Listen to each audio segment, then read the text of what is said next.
Malabar gold and diamonds Udupi ಶಾಖೆಯಲ್ಲಿ ಮಂಗಳವಾರ ಹಮ್ಮಿಕೊಳ್ಳಲಾಗಿದ್ದ ಹಸಿವು ಮುಕ್ತ ದಿನಾಚರಣೆಯನ್ನು ಶಂಕರಪುರ ದ್ವಾರಕಾಮಯಿ ಮಠದ ಶ್ರೀ ಈಶ್ವರ ಗುರೂಜಿ ಉದ್ಘಾಟಿಸಿದರು. ಬಳಿಕ ಮಾತನಾಡಿದ ಅವರು, ಇಂದು ಲಕ್ಷಾಂತರ ಜನ ಒಂದು ಹೊತ್ತು ಊಟಕ್ಕಿಲ್ಲದವರು ನಮ್ಮ ದೇಶದಲ್ಲಿ ಇದ್ದಾರೆ. ಇಂಥವರ ಹಸಿವು ನೀಗಿಸುವುದು ಬಹಳ ದೊಡ್ಡ ಪುಣ್ಯದ ಕೆಲಸ. ಅಂತಹ ಸಮಾಜಮುಖಿ ಕಾರ್ಯವನ್ನು ಮಲಬಾರ್ ಗೋಲ್ಡ್ ಮಾಡುತ್ತಿರುವುದು ಮಾದರಿ ಎನಿಸಿದೆ ಎಂದು ಹೇಳಿದರು. ಮುಖ್ಯ ಅತಿಥಿಗಳಾಗಿ ಸಾಮಾಜಿಕ ಕಾರ್ಯಕರ್ತರಾದ ನಿತ್ಯಾನಂದ ಬಳಕಾಡು, ವಿಶ್ವಶೆಟ್ಟಿ ಅಂಬಲ್ಪಾಡಿ, ನಮ್ಮ ನಾಡ ಒಕ್ಕೂಟದ ಕರ್ನಾಟಕ ಪರ್ಯಾವರಣ ಸಂರಕ್ಷಣಾ ಸಮಿತಿಯ ಅಧ್ಯಕ್ಷ ಶೇಖ್ ವಾಹಿದ್ ದಾವೂದ್ ಮಾತನಾಡಿದರು. ನಮ್ಮ ನಾಡ ಒಕ್ಕೂಟದ ರಾಜ್ಯಾಧ್ಯಕ್ಷ ಸಲೀಂ, ವಕೀಲ ರಫೀಕ್ ಖಾನ್, ಮಲಬಾರ್ ಗೋಲ್ಡ್ ಉಡುಪಿ ಶಾಖೆಯ store sales manager Mustafa AK, store manager Purandara Thingalaya, GRM Raghavendra Nayak, ಮಾರುಕಟ್ಟೆ ವ್ಯವಸ್ಥಾಪಕ ತನ್ಜಿಮ್ ಶಿರುವ ಉಪಸ್ಥಿತರಿದ್ದರು.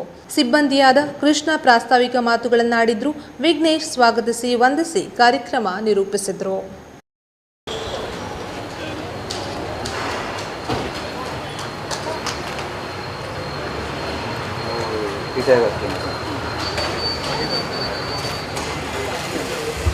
ಹಸಿಮುಕ್ತ ಜಗತ್ತಿನ ನಿರ್ಮಾಣಕ್ಕಾಗಿ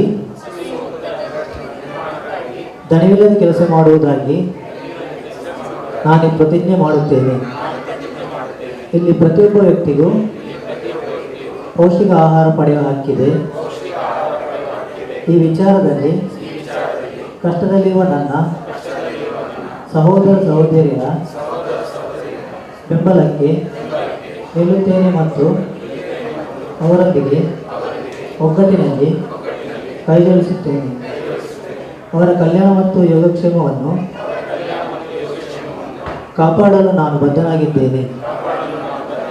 ಅವರಿಗೆ ಬೆಂಬಲ ಸೂಚಿಸುವುದು, ಕ್ರಮ ವಹಿಸುವುದು ಮತ್ತು ಸಹಾನುಭೂತಿಯಿಂದ ನಾನು ಹಸಿವನ್ನು ತೊಡಗಿಸುವುದು ನಿಟ್ಟಿನಲ್ಲಿ ಶ್ರಮಿಸುತ್ತೇನೆ.